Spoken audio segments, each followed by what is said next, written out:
Hello, everyone. I'm Sean. This is Hoon. And we are the Courageour Frights here from Montreal, Fantasia Quebec. Fest. Yes. So we are talking about Mantra the Warrior. Yeah, Mantra in Montreal. Yes. Legend of the Eight Moons. Yes. So this is a Thai animated film. Something a bit different. Yeah, I've never seen a Thai. I guess I didn't know they had even an animation studio, but I guess it makes sense. Yeah. So I'll give the synopsis from Fantasia to start us off, and I'll talk a little bit about my experience with Thai stuff, and then we'll get into the film. Yeah. So a war between good and evil has raged for eons, enduring into a far-flung future of technological wonders and political intrigue spanning galaxies. On the planet Ayodhya, Prince Ram is exiled in paradise with his wife Sita until she is kidnapped by the sinister Emperor Tosakan.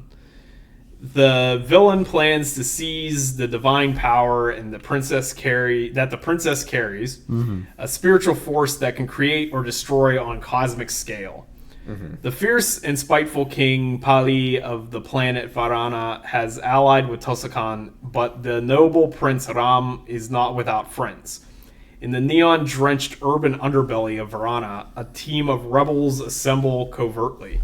Against terrible odds, this squad of elite battlesuit pilots are ready to fight for what's right. In fact, a coming cosmic convergence assures that it is their fate. Yes. So this, of course, is based on the Hindu epic Ramayana, and which is also a Buddhist story as well. Yeah, which I think is like the Indonesian version of it, actually. Thai version. Or the Thai version, I mean.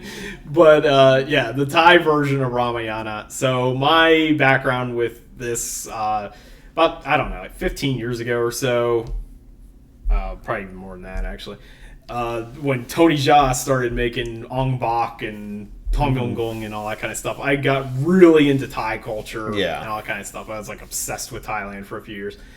And, unfortunately, I've never been there yet. Yeah.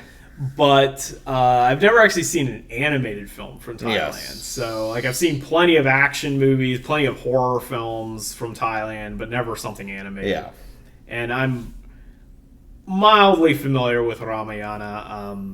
I mean, it's a fairly profound epic from Hindu folklore and mythology. And of any of the traditional mythologies of the world, Hindu seems to be the one that's most adept at turning into a cosmic science fiction type thing. Especially this one, because you can tell it's robots and stuff. Yeah, it's not a serious take on Ramayana. If you're expecting that, you're going to have to look somewhere else. Yeah. This is basically Transformers, Star Wars, Gundam version of the Ramayana. There's definitely a lot of stuff that you could tell. I don't know if they got it from there, but it really felt like it at least. Yeah.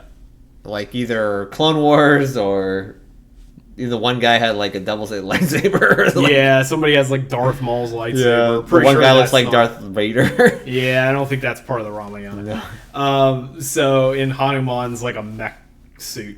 Yeah, Hanuman's and then they do a fusion of souls or something. Yeah, they do the fusion technique. It's Dragon Ball Z combined with Star Wars, combined with Transformers, combined with whatever. So it's obviously cosmic space opera type version of it, which it does work in here. Actually, surprisingly, it does work. It works pretty well, actually. Unsurprisingly. Well, I mean, the things we were talking about: Star Wars, heavily rooted in Eastern philosophy, including Buddhism, which is the folklore of Buddhism. A lot of it is derived from Hinduism in the first place, especially Thai Buddhism. Theravada Buddhism is very similar to India. Yeah. So it's a lot of the stuff in Thailand is actually initially from India. And that influenced Star Wars, maybe not as much as Japan did, but it's still in there. And this is in Japanese culture as well, because it seeped in through Buddhism and all that sort of thing.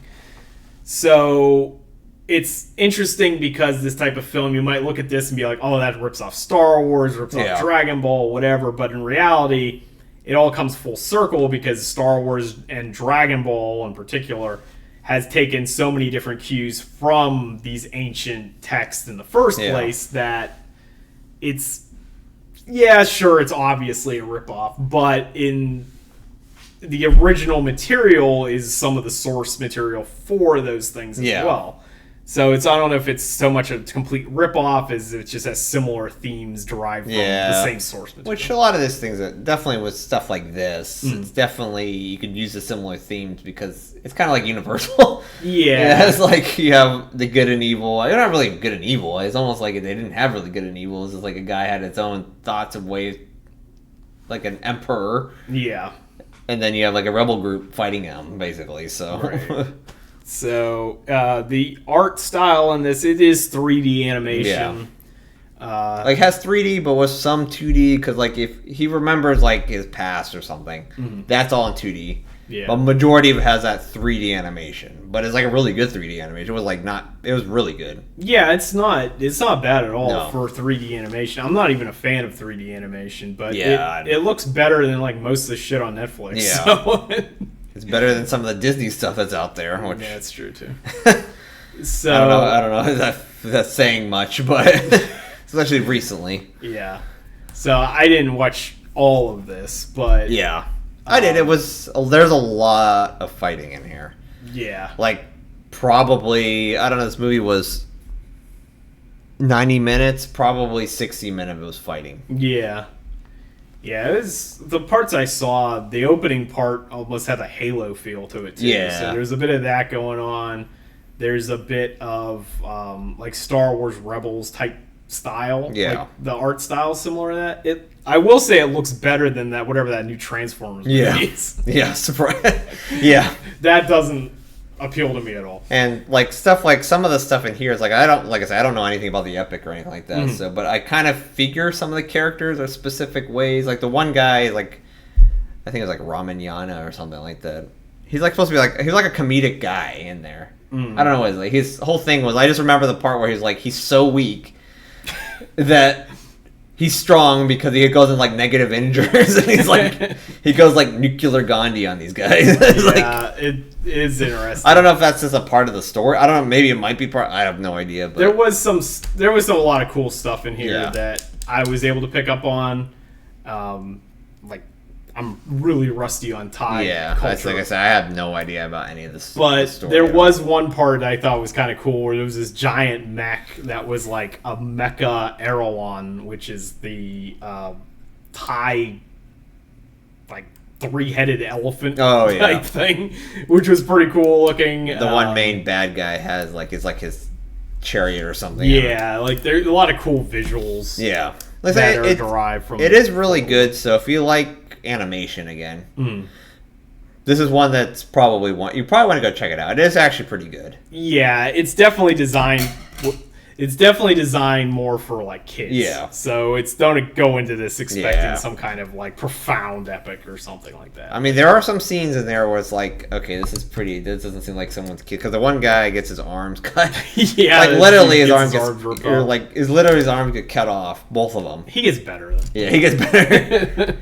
And it almost has like a cosmic horror feel to it. There's a part where there's like, or this would be spoiled, but there's a part where it's like a cosmic horror feel to it. And I don't know if that's intentional, but probably not. But it does have that horror vibe to it, I guess you can say. Yeah. Just for one scene. Right. So, I mean, overall, it's pretty fun. Yeah. Don't expect anything deep or like. Yeah. I mean, if you're a fan of maybe like Dragon Ball or something like that, this is probably something to check out. Yeah, it's definitely got Star Wars and Dragon Ball. I think Star Wars and Dragon Ball are the two biggest modern influences on this. Yeah. Some of the stuff's quite obvious. Yeah. But like as you know, again reiterating, a lot of the stuff that Dragon Ball and Star Wars came up with goes back to stories like this anyway. So, you know, it comes full circle. Yeah.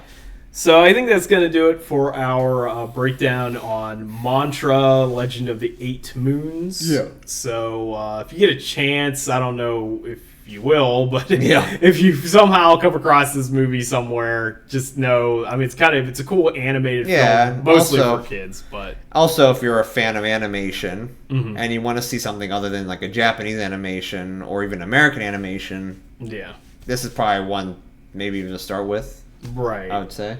It may end up like on Netflix or Yeah. something, so who knows? There's so many international things on Because according to Netflix. this thing came out October 2023, so Yeah. it hasn't come out. This is the world premiere for this movie was here. Like, Well, North America. yeah, North American premiere was here. So Yeah. I'm sure. I don't know if it's gonna. It's probably not gonna get a full release, but who knows? It might. It's pretty cool though.